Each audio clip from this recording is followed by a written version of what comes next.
Hi everyone. I know some of you don't prefer this type of the reading to the computer screen, but I'm just set up in here because I've been doing so many of the eclipse readings for people. So I'm set up in here and we're just going to kind of stay set up in here. This is the big first of two eclipses of 2000, the end of second half of 2017. This one is occurring on August 7th at 2:11 in New York, Eastern time, so times will vary. And this is going to be a different kind of reading in a lot of ways, because normally I don't even look at the chart. I open it up and we just fly off the, go. And I've been looking at this chart like crazy, but I've been looking at it as it relates to other people's charts, so it's still going to be a little bit different. I want to thank everybody. I don't know if it's really the same group of people that watch the astrology videos, that watch the tarot readings, but I was mentioning about how YouTube earnings have gone down, but I'm still going to do the readings, and so much outpouring from everybody, many donations, and people just complimenting, oh, I love your readings, and it really boosted me up, and it really, helped me out a lot.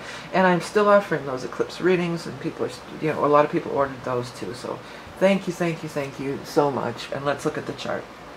Okay, well, the main thing that I've been talking about with this chart is the people is, as you know, with full moon eclipse, or you may or may not know, the full moon eclipse always eclipses something out of our life.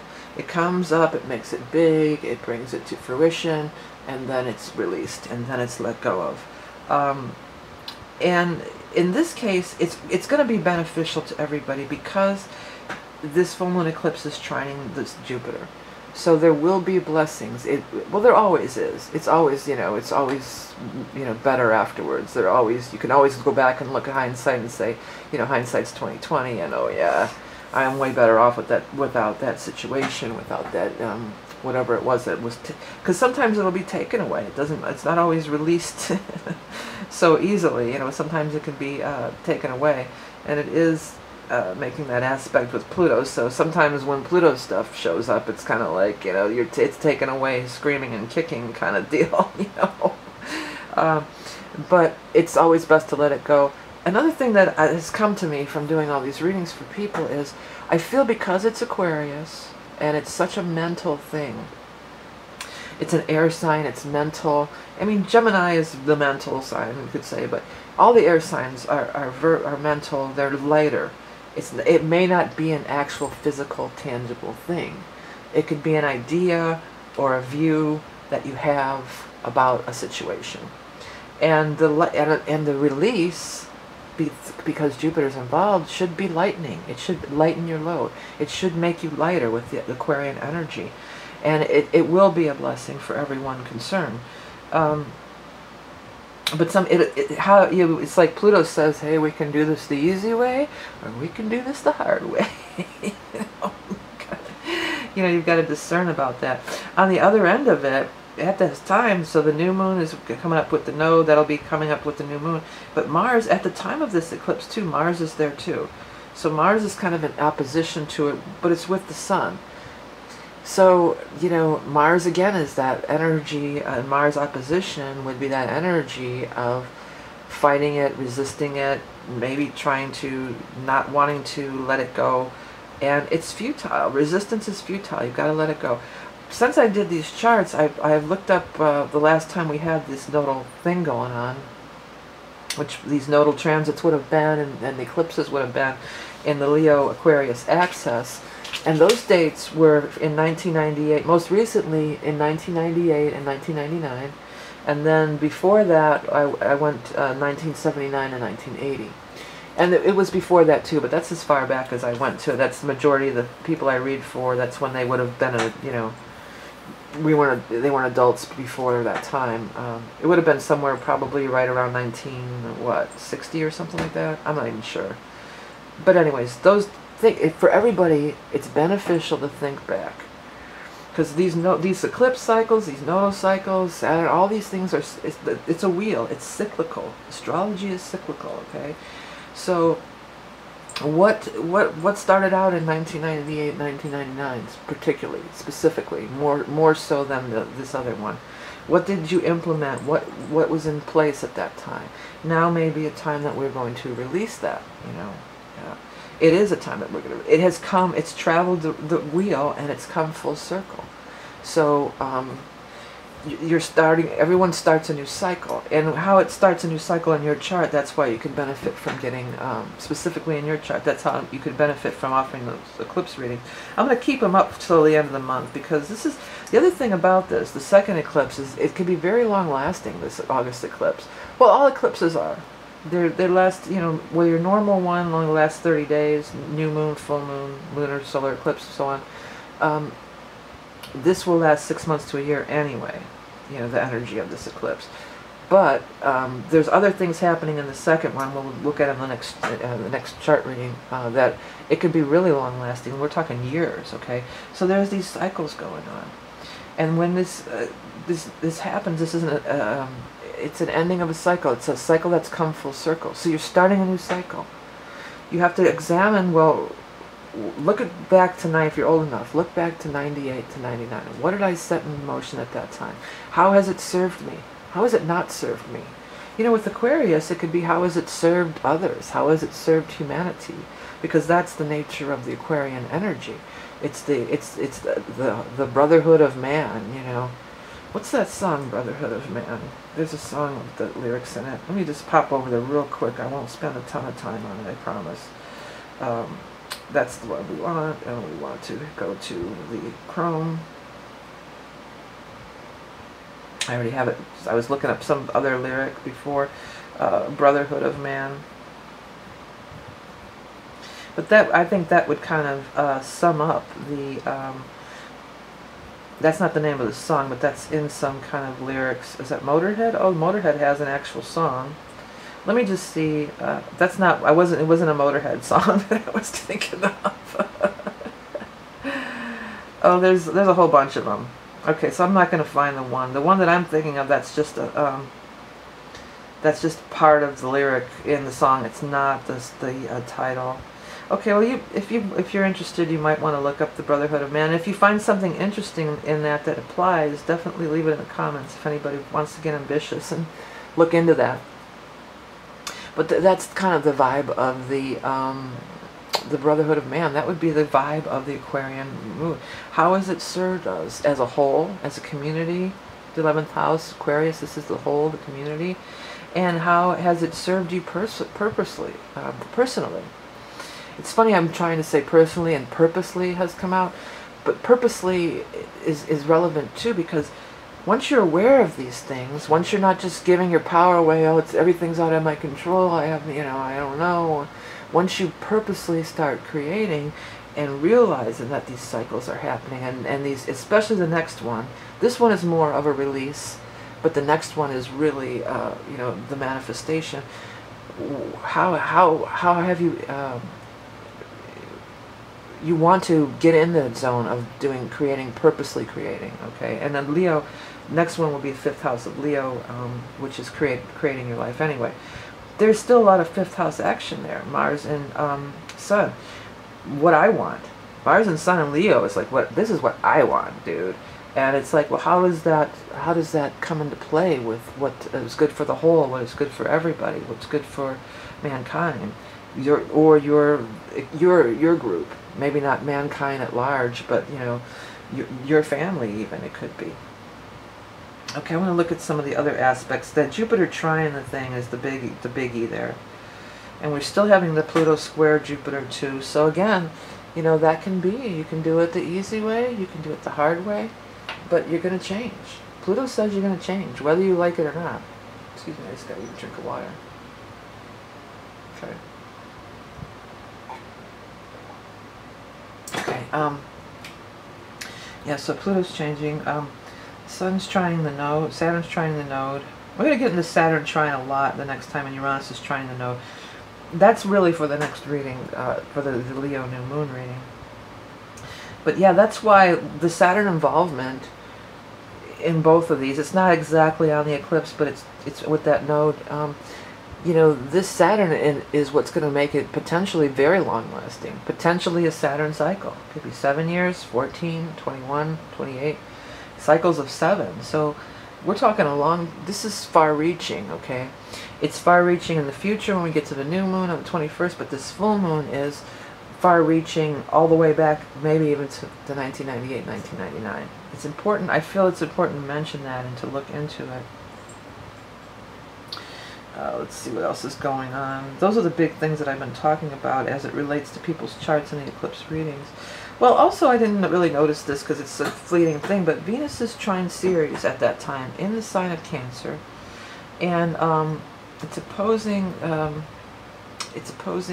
Juno up there. These are feminine energies. Venus and Ceres in the sign of Cancer. This is about nurturing. This is about self-love. This is about feeding ourselves.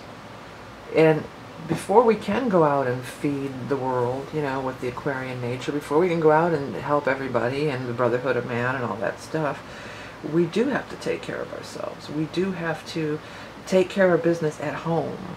Fourth house, I was going to say 4 cups, because it's water sign. And the 4 of Cups in the tarot might have some relevance too. But really I was talking about the 4th house, and this is water, which is cups, you know. Nurture yourself. You know, the old, well, that's why when you're in the plane, they tell you put the oxygen max on yourself first before you try to help anybody else, so you can, you know, survive. And that's what this energy is about, but it's almost kind of just, you know, it's kind of barely noticeable. The eclipse is like the main event. It's a partial eclipse because it's really not in conjunction there. You know, it's pretty wide orb, but it's powerful nonetheless. It's powerful in releasing. It's trining Jupiter, which amplifies and makes more of everything it comes into contact with. And so it's very powerful. And it's sextiling Saturn and Lilith. They're traveling together. This is a lot about restriction. You know, these are the 2 tough parents, I feel like. This is the male and the female, and they both are, you know, like the authoritarian, you know, we're going to tell you how to run your life. Nobody's going to boss over me.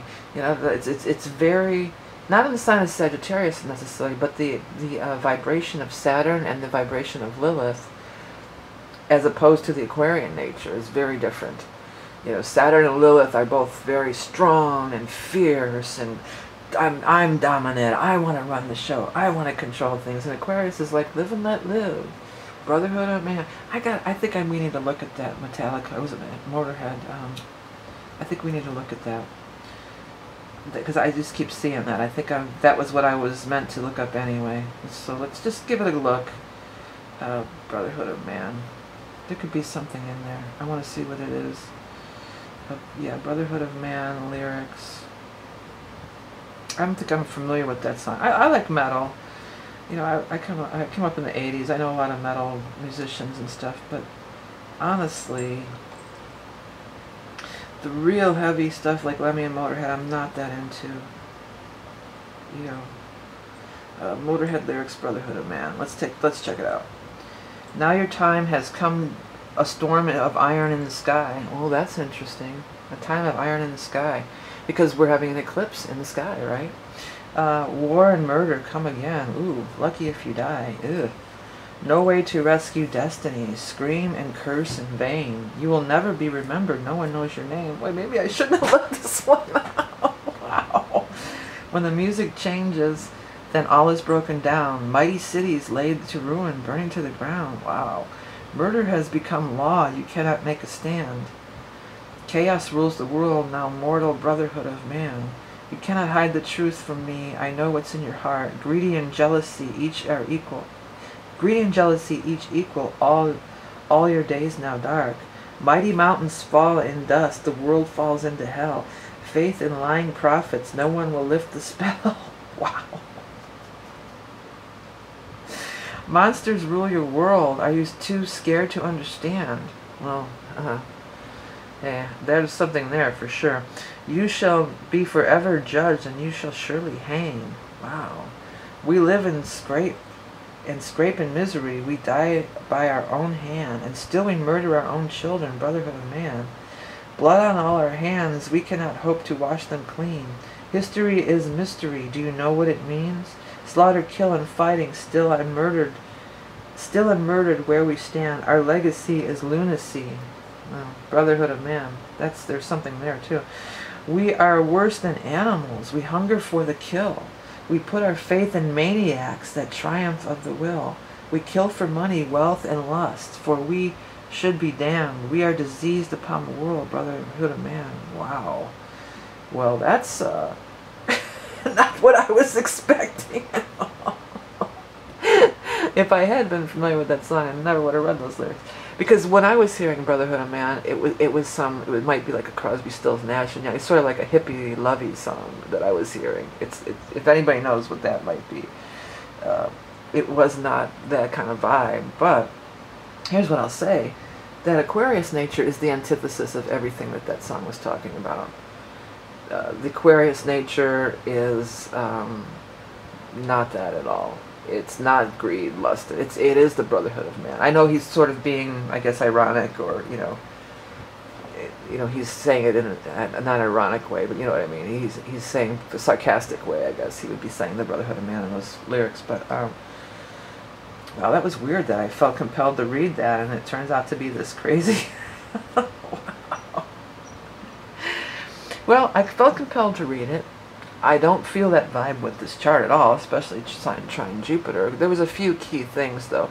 But taking off the blinders, I think that was part of the message of that song, and there was a few key lines that were talking about, more or less, you're being duped, you're being fooled, we put our trust in, these different things. The eclipse could reveal that. The eclipse could absolutely reveal that, and it eclipses things out of your life, but it also, it's eclipsing, meaning out of your life, meaning in the waning stage. The moon is new, and then it's waxing, and it comes to full, and then it's waning. And every month during the waning moon, the time between the full moon and the next new moon, that's the release time. That's just, that's what it is. So, and right at that moment of that eclipse is not necessarily something's gone. It also shines a light on it. It can recognize those, make you recognize those things. You may recognize it and then decide to release it, decide to let it go. And as I said at the very onset, I feel like for a lot of us it is our ideals, or our mental way of seeing things, thinking about things, that is a big part of it. Because it's air, it's mental, and then Uranus is going to be involved in the next one too. So it may not be necessarily a physical, tangible thing. And the other thing about Aquarius, it is abstract concepts. It's not necessarily always, really like the lyrics to that song. The lyrics to that song, you wouldn't really take it literally. He's being, he's being sarcastic. Yeah, like brotherhood of man. Yeah, right. We kill each other. We do this. We do that. So there's that element of it. It's not always, it's not blunt in your face. It may not be an actual thing. It could be a realization, an idea, an ideal. 11th house Aquarius is our ideals. Yeah, so that's it. If you want to know how that's going to affect specifically your chart, I am offering those psychic readings. I'm going to leave them up till the end of August because the eclipses are active for, beyond just the date of the eclipse, definitely. And sometimes it doesn't show up for a few months later, or it could be for years in the case with the next one with Saturn. So if you're interested in that, check it out. And thank you so much for everybody, all the outpouring of love and support that I've got since posting the tarot readings. I know some of you that watch the astrology don't watch the tarot or whatever, but I was just talking about how YouTube's, kind of, the earnings are down, but I'm going to keep doing the readings, and everybody just, it was crazy. I had tears in my eyes. I couldn't believe it. I checked my inbox, I'm like, oh my gosh, look at this. All these donations, and it was just, I've just made me, my heart was just full of gratitude, and I just wanted to publicly thank everybody for everything, and just the really supportive comments too. A few trolls, but mostly really supportive. So I do appreciate you and that and everything else. And here's the eclipse chart. Time to release. Trying to release our way of thinking is strong for me. A lot of this is going to be more mental, more abstract. Our ideals, our way of thinking, than it actually is physical reality so much. Okay? Alright, everybody, thanks so much. Remember that you are Love and Beauty Incarnate. You can check my website if you do want to get an eclipse reading or any other kind of reading, or my decks, books. I have all sorts of things that you can help support the channel through on my website. Please do check it out, VickieReilly.com. Remember, you're Love and Beauty Incarnate. Have a great eclipse, and I'll speak to you soon.